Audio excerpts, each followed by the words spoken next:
Stocks, futures and options trading involves substantial risk of loss and is not suitable for every investor. You are responsible for all the risks and financial resources you use and for the chosen trading system. All trading strategies are used at your own risk. So hi everyone, स्वागत है एक और नए video में। तो कैसे हैं सभी। इस वीडियो में हम बात करने वाले हैं एजीबी फाइनेंशियल सर्विस आईपीओ के बारे में। क्या हमें उसमें अप्लाई करना चाहिए कि नहीं करना चाहिए, फंडामेंटल क्या बोल रहे हैं, क्योंकि इंडिया का सबसे बड़ा यानी एनबीएफसी कंपनी जो लोन प्रोवाइड करती है उसका आईपीओ आने वाला है और वो कब से ओपन होने वाला है, वो कल से ओपन होने वाला है। तो क्या हमें अप्लाई करना चाहिए, क्या फंडामेंटल बोल रहे हैं, A to Z में इस वीडियो में कवर करने वाला हूं। तो चैनल पे नए तो चैनल को सब्सक्राइब करें, बेल आइकन को प्रेस करें ताकि आने वाले हर एक अपडेट्स आपको मिलता रहे IPO regarding.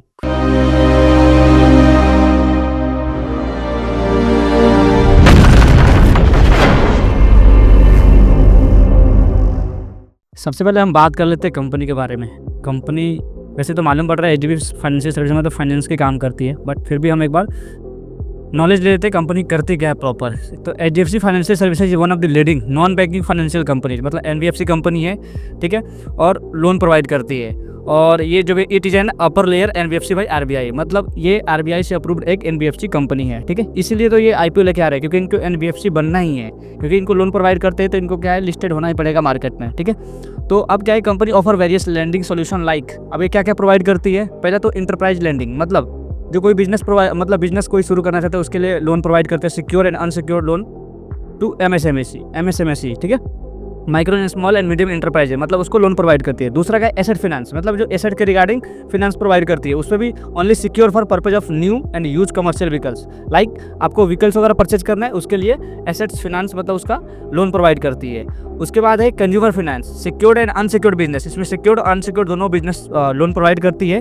Durable digital and lifestyle product, two wheelers, automobiles and others unsecured personal loan, personal loan भी इसमें कवर हो गया।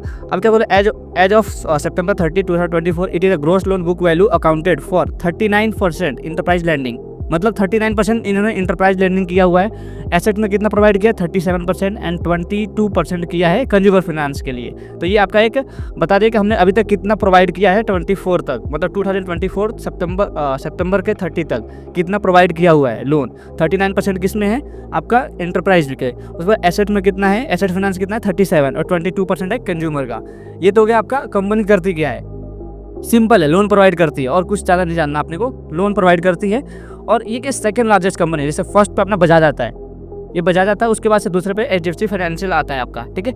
अब क्या है, HDFC financial share holder reservation, अभी जैसे मान लें हमने एचडीएफसी बैंक, अब इसमें स्टेक 94%, एचडीएफसी फाइनेंशियल सर्विसेज में 94% एचडीएफसी बैंक का स्टेक है इसमें। तो अगर आपके पास एचडीएफसी बैंक का अगर आपके पास शेयर्स रहेंगे तो आपको शेयर होल्डर का रिजर्वेशन मिल जाएगा, मतलब आपको ज़्यादा चांसेस रहेगा कि आपको अलॉटमेंट मिल जाए, ठीक है। और उसके बाद HDFC financial IPO employ reservation, अगर आपने एचडीएफसी के एम्प्लॉय हैं तो उसमें भी आपको कुछ बेनिफिट मिल जाएगा, ठीक है। अब हम बात करें स्ट्रेंथ के बारे में, नहीं उसके पहले सबसे हम बात कर लेते हैं डेट्स के बारे में, ठीक है। डेट्स के बारे में बात कर लेते हैं और डिटेल्स बात कर लेते हैं हम। आईपीओ ओपन कब से हो रहा है, 25 से ओपन होने वाला है, ठीक है। और आईपीओ ओपन होने वाला है 25 से और क्लोजिंग हो जाएगा 27 को। आईपीओ प्राइस कितना है, 700 to 740 पर शेयर होने वाला है, ठीक है। अब इसमें आपको अगर डीआरएसपी आरएसपी पढ़ना है तो आप ऐसे डाउनलोड करके आराम से देख सकते हैं। अगर आपको अप्लाई भी करना रहेगा तो आपको 740 पे अप्लाई करना है, कट प्राइस पे अप्लाई करना है, ना कि आपको कोई 715, 16 इस पर कोई भी अलॉटमेंट नहीं मिलता है। आप हमेशा कट प्राइस के बिड किया कीजिए, ठीक है, तो आपको चांसेस मिलेगा कि हाँ मिल जाएगा आपको अलॉटमेंट आईपीओ में। अब ये लिस्टेड नॉर्मल है, एनएसई और बीएसई में होने वाला है, 35% रिटेल कोटा दिया हुआ है और बुक बिल्डिंग प्रोसेस है। और आईपीओ का साइज कितना है, 12,500 करोड़, इसीलिए है एनबीएफसी का सबसे बड़ा आईपीओ है इंडिया का, ठीक है, 12,500 करोड़। और उसमें से ऑफर फॉर सेल कितना होने वाला, 10,000 करोड़ का ऑफर फॉर सेल है, मतलब जो एग्जिस्टिंग शेयर होल्डर है अपना इक्विटी सेल करके प्रॉफिट बुकिंग करने वाले हैं, तो 10,000 आपका ऑफर फॉर सेल है। और फ्रेश इशू कितना 2500 का है। तो देखा जाए तो यहाँ पे मुझे थोड़ा डाउट लग रहा है, क्योंकि ऑफर फॉर सेल अगर फ्रेश इशू करती है कंपनी तो क्या है, कंपनी अपने लिए यूज़ करती है अमाउंट, बिजनेस को एक्सपांड करती है। अब यहाँ पे क्या है कि बिजनेस के लिए एक्सपांड नहीं करेंगे, क्योंकि जो एग्जिस्टिंग शेयर होल्डर है वो अपना शेयर बेच के प्रॉफिट बुकिंग करेंगे। तो ये अमाउंट जो 10,000 करोड़ है वो कंपनी में नहीं जाने वाला, वो स्टेक होल्डर लेके चला जाएगा और 2500 करोड़ ओनली कंपनी में जाने वाला है, ठीक है। तो ये हो गया कितना इशू साइज है। अब फेस वैल्यू क्या है, 10 रुपीज़ पर इक्विटी शेयर है। प्रोमोटर होल्डिंग 94 है, जब डाइल्यूट हो जाएगा तो 75 पे आ जाएगा, ठीक है। अब बात कर लेते हैं हम डेट्स के बारे में। अभी डेट्स क्या, अलॉटमेंट का डेट क्या है, 30 जून को हो जाएगा।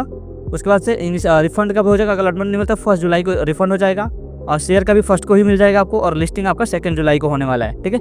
और हम बात कर लेते हैं लॉट साइजेस के बारे में। तो इशू प्राइस मैंने बता दिया 700 से 740, अप्लाई करेंगे 740 पे। एक लॉट में आपको 20 शेयर रहने वाला है। मिनिमम आपका 14,800 रुपये लगने वाला है। और मिनिमम स्मॉल एसएनआई के लिए 2 लाख रुपये, जिसमें आपका 14 लॉट रहेगा, जिसमें 280 शेयर रहेंगे। सेम बिग एसएनआई के लिए आपका 10 लाख से ऊपर लगने वाला है, जिसमें 1360 शेयर रहने वाले हैं 68 लॉट के लिए। तो ये हो गया लॉट साइजेस और डिटेल्स और डेट के बारे में, ठीक है। अब हम बात कर लेते हैं कंपनी का स्ट्रेंथ क्या है कंपनी में। जैसे कंपनी अगर आ रही है, कोई पॉजिटिविटी क्या है कंपनी में। पहले तो high granule retail loan books, मतलब रिटेल कस्टमर इनके पास ज़्यादा है, ठीक है। और rapidly growing customer base with the focus on serving under bank customer segment, और फास्ट ग्रोइंग कंपनी है। Large and diversified and seasonal product portfolio. अब इसमें क्या है, लार्ज एंड डाइवर्सिफाइड, मतलब इनके अलग अलग सेक्टर है। जैसे ये बीपीओ का काम भी करते हैं, मतलब जैसे मान लीजिए कोई कंपनी है तो उनको सर्विस प्रोवाइड करते हैं, लाइक कॉल सेंटर जैसे होते हैं, वो बीपीओ का काम ही काम करते हैं। उसके बाद से क्या है, omni channel and digitally powered pan India distribution network. अब डिस्ट्रीब्यूशन भी इनका अच्छा है, क्योंकि डिजिटली ये प्रोवाइड करते हैं हर एक चीज़। Advance technology tool drawing enhance customer experience, easy way से आप प्रोवाइड करते हैं लोन को। उसके बाद से high quality liability franchise with the access to low cost and diversified borrowing source with the highest credit. High quality liability franchise with access to low cost, मतलब कम इंटरेस्ट पे आपको लोन प्रोवाइड करते हैं ये लोग, ठीक है। ट्रैक रिकॉर्ड अच्छा है, robust financial performance with sustainable and profitable growth rating के साथ, ठीक है। तो मतलब फाइनेंस यहाँ पे ये पॉजिटिविटी बता रहा है, ठीक है। अब ये कॉर्पोरेट का भी हुआ था, 2007 में इनकॉर्पोरेशन हुआ था एज ए एनबीएफसी। जो आईपीओ आ रहा है 12,500 करोड़ का होने वाला है। अगर आपको इसका वेबसाइट भी जाना है तो ऐसे सर्च करके आप डायरेक्ट वहाँ पे जंप कर सकते हो, और आप उस कंपनी के बारे में जो भी रिसर्च करना है कर सकते हैं आप, ठीक है। अब कंपनी आईपीओ लेके आती है तो लेके क्यों आ रही है, उसके बारे में जानते हैं। क्या है, augmentation of companies tier 1 capital base of meet their company future capital requirement including onward lending and any of company business vertical that is enterprise lending, asset lending. Simple सा है, कुछ नहीं करने वाले। ये आईपीओ लेके आ रहे हैं ताकि इनको थोड़ा एक्स्ट्रा कैपिटल आ जाए लैंडिंग के लिए, और कुछ नहीं करना चाहते इनको। लो अभी क्या है, हम देखेंगे कि इनके पास कितना डेट है, इसके लिए क्यों नहीं ले रहे हैं या क्यों नहीं देना चाहते हैं, हम देखेंगे, फंडामेंटल लिखकर देखेंगे, ठीक है। तो नॉर्मल सा इनको कैपिटल एक्स्ट्रा चाहिए कि ताकि हम और एक्स्ट्रा लैंडिंग दे सकें, ठीक है। किसके लिए, enterprise lending, asset finance and consumer.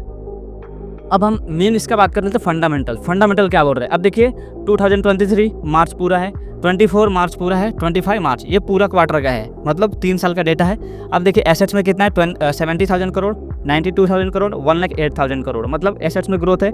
Revenue देखते हैं 12,000, 14,000, 16,000, मतलब 2,000 का इनका रेंज तोड़ के जा रहे हैं लोग, मतलब ठीक है, रेवेन्यू डिप नहीं है, बढ़ रहा है। अब हम पैट मार्जिन देख लेते हैं, प्रॉफिट आफ्टर टैक्स कितना कमा रहे हैं। यहाँ पे देखिए 1,958 करोड़, कितने 12,000 के रेवेन्यू पे 1,960 का रेवेन्यू कर रहे हैं, मतलब यहाँ पे 15% प्रॉफिट मार्जिन निकाल रहे हैं, ठीक है। 14,000 करोड़ के ऊपर 2,460 का प्रॉफिट निकाल रहे हैं। यहाँ पे मीन्स आपका हो जाएगा नॉर्मल से 16 या 17% हो रहा है, ठीक है। अब यहाँ पे 16,000 करोड़ पे देखिए, यहाँ पे 14,000 पे 2,400 करोड़ का प्रॉफिट कर रहे हैं, यहाँ पे 16,000 रेवेन्यू बढ़ गया है, लेकिन प्रॉफिट मार्जिन कम हो गया है, डिप हो गया, 13% आ गया, मतलब यहाँ पे प्रॉफिट मार्जिन डिप हो गया। जो 2025 में प्रॉफिट मार्जिन डिप आ गया, कितना 3% का डिप आ गया है, ठीक है। एक नेगेटिव चीज यहाँ पे मिल गया कि प्रॉफिट मार्जिन में डिप आया है। दूसरा एबिटा देख लेते हैं 6251 8314 9512, मतलब एबिटा अच्छा है और एबिटा ग्रोथ कर रहा है, पॉजिटिव है, माइनस में नहीं जा रहा है। जैसे प्रॉफिट मार्जिन माइनस में चला गया था, क्योंकि यहाँ पे 14,000 के ऊपर 24 करोड़ कमा रहे हैं, 16,000 करोड़ है तो उनको एक्स्ट्रा कमाना चाहिए, लेकिन ये 2,400 से भी कम कमा रहे हैं, तो मतलब यहाँ पे क्या है, प्रॉफिट मार्जिन डिप हो गया था। एबिटा बट पॉजिटिव है। नेटवर्थ क्या है 10,000, 12,000, 14,000, मतलब 2,000 करोड़ के हिसाब से ये बढ़ रहे हैं। अब रिजर्व एंड सरप्लस कितना है, 10,000 crore, 12,000 crore and 15,000 crore. Reserve plus भी सेम वही चल रहा है, 3,000 4,000 के बेस के चल रहा है। बोरोइंग्स देखिए, अब ये लेंडिंग कंपनी है, अब लेंडिंग कंपनी है तो इनके पास तो खुद का एसेट रहेगा नहीं। ये भी जो बोरोइंग्स है इनके पास कितना है, 54,000 करोड़ था 2023 में, डबल क्या मतलब 1.5x कर दिया इन्होंने, 75,000 करोड़ कर दिया। फिर अभी 2022 में 88,000 करोड़ कर दिया, मतलब बोरोइंग्स इनका बहुत ज़्यादा है, ठीक। अब मैं आपको अगर इसमें दिखाऊँ इक्विटी डेट रेशियो देखो 5 का है, मतलब 6 का है, ठीक है। मतलब कम से कम 1 का डेट रेशियो रहता है तो कंपनी अच्छी रहती है। अब देखिए यहाँ पर डेट कितना ज़्यादा है, 5.85 दिखा रहा है, ठीक है, तो डेट ज़्यादा है इनके पास। अब हमने बात कर लिया फंडामेंटल क्या है, प्रॉफिट मार्जिन में डिप आया है, बोरोइंग्स ज़्यादा है, ठीक है। 2 चीज़ हमने नोटिस किया यहाँ पे कि प्रॉफिट मार्जिन में डिप आया है और आपका बोरोइंग्स ज़्यादा है, 2 चीज़ यहाँ पर नोट कर लिया। अभी हम पेयर कंपैरिजन कर लेते हैं, जो दूसरी कंपनी है इसके अगेंस्ट में कैसी परफॉर्म कर रही है। इससे लाइक बजाज है, सुंदरम है, L&T है, महिंद्रा है एंड चोलामंडलम है और श्री फाइनेंस लिमिटेड है। तो उसका देख लेते हैं। HDFC financial services earning per share कितना 27 का है, बाकी 26, 170, 10, 18, 50, 50। तो अगर देखा जाए तो यहाँ पे फर्स्ट पे आ जा रहा है सुंदरम आ जा रहा है आपका, सेकंड पे अगर आपका देखा जाए तो सुंदरम पे आपका चोलामंडलम श्रीराम फाइनेंस आ जा रहा है, उसके बाद से थर्ड या फोर्थ पे आ रहा है आपका एचडीएफसी फाइनेंशियल। ठीक है, अब हम देख लेते हैं पी रेशियो कितना है, अभी 27 का है, डायल्यूट होने के बाद 28 का हो जाएगा, और दूसरे कंपेरिजन में देखा जाए 28 पी रेशियो। तो फर्स्ट पे अगर पी रेशियो हाई किसका है, बजाज का है, क्योंकि वैल्यू के हिसाब से बजाज फर्स्ट कंपनी है, हाईएस्ट जो भी है आपका मतलब वैल्यूएशन में सबसे बड़ी कंपनी है इंडिया की। तो पी रेशियो उसके हिसाब से तो अच्छा है 34 का। उसके बाद सेकंड में 28 है, और उसका आईडीएफसी फाइनेंशियल का भी 28 है। तो पी रेशियो देखा जाए तो ठीक है, उतना अच्छा भी नहीं बोल सकते, क्योंकि दूसरे जो का श्रीराम है, चोलामंडल है, उनका देख लीजिए 13 का है, और महिंद्रा एंड महिंद्रा का 14 का है। तो पी रेशियो भी ठीक ठाक ही है। और अगर हम देखा नेट एसेट वैल्यू, तो उसमें फर्स्ट पे आ रहा है, सॉरी थर्ड पे आ रहा है। फर्स्ट पे आपका श्रीराम, दूसरा पे चोलामंडल, और सॉरी आप सुंदरम का देखिए, सुंदरम फर्स्ट पे आ रहा है। नेक्स्ट एसेट वैल्यू में सुंदरम पहले पे है, सेकंड पे आपका चोलामंडलम है, और तीसरे पे श्रीराम, एंड फोर्थ पे आपका आ रहा है एचडीबी फाइनेंशियल सर्विसेज आ रहा है। तो अगर यहाँ पे पी के रेशियो के हिसाब से देखा जाए तो पी भी ठीक ठाक ही है, और ईपीएस भी ठीक ठाक ही है। तो ये था आपका फंडामेंटल क्या बोल रहा है और पेयर कंपैरिजन क्या बोल रहा है। ठीक है, अगर बुक वैल्यू देखा जाए तो प्राइस टू बुक वैल्यू 3.72, मतलब बुक वैल्यू तो कम पे लेके आ रहे हैं, तो बुक वैल्यू तो हाई नहीं है। पी रेशियो ठीक ठाक है, प्रॉफिट मार्जिन में डीप आया है, बोरोइंग ज़्यादा है। और अगर मैं इसका जीएमपी देख लूँ, ये देखिए जीएमपी, आज जीएमपी कितना चला, 45 रुपीज़ पर शेयर का प्रॉफिट हो सकता है, मतलब 6% का दिखा रहा है। जिस दिन ओपन हुआ, जिस दिन ये न्यूज़ में आया कि अभी आईपीओ आने वाला है, तभी इसका 11% चल रहा था जीएमपी। आज डाउन होके कितना आ गया है, 45 रुपीज़ पे, क्योंकि मार्केट भी 25,000 के नीचे आ चुकी है, ड्रैग डाउन हो गई है, सेंटीमेंट नेगेटिव चल रहा है क्योंकि जियोपॉलिटिकल टेंशन की वजह से। ठीक है, तो जीएमपी पे ट्रैक कीजिए, जीएमपी अगर इंक्रीज होता है तो चांसेस है कि लिस्टिंग मिल जाए। मैं बोलूँगा अगर सेफ जो भी अप्लाई करते हैं, जो सेफर हैं, तो वो तो नहीं अप्लाई करें, क्योंकि रिस्की है। बड़ा आईपीओ है 12,000 करोड़ का, वो भी ऑफर फॉर सेल है 10,000 करोड़ का, फ्रेश इशू नहीं। अगर फ्रेश इशू होता था वो चांसेस है कि हाँ लिस्टिंग चांसेस मिल सकता है, लेकिन ऑफर फॉर सेल है, तो यहाँ पर 6% दिखा रहा है। तो रिस्की लोग दूर रहे, सेफ लोग दूर रहे। अगर जिसको रिस्क लेना है 1 लॉट 2 लॉट से रिस्क ले सकते हैं, बाकी अपने इन्वेस्टमेंट से सलाह जरूर लें। ठीक है, तो ये था आपका एचडीएफसी फाइनेंशियल आईपीओ के बारे में कि क्या हमें अप्लाई करना चाहिए, नहीं करना चाहिए। मैंने आपको हर एक चीज़ बता दिया, प्रॉफिट मार्जिन कैसा है, एबिटा कैसा है, जीएमपी क्या चल रहा है, ठीक है, बोरोइंग्स कितना है इनके पास, पीयर कंपैरिजन कैसा है।